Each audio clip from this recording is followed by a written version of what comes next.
إنا لله وإنا إليه راجعون. توفي الفنان المصري الكبير نبيل الحلفاوي اليوم عن عمر يناهز 77 عام، وذلك بعد تعرضه لوعكة صحية شديدة بسبب مشاكل في الصدر.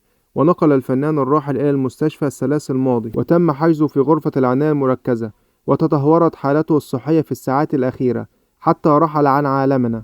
ونشر الحساب الرسمي للفنان الكبير نبيل الحلفاوي تغريدة يعلن فيها أولاده عن رحيل القبطان، حيث أعلنوا عن موعد صلاة الجنازة يوم الأحد 15 ديسمبر 2024 بمسجد الشرطة بالشيخ زايد عقب صلاة العشاء.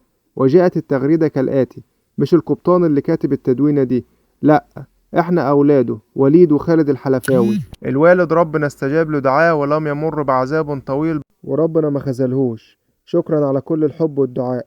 الجنازة يوم 15 ديسمبر 2024 بمسجد الشرطة الشيخ زايد بعد صلاة العشاء.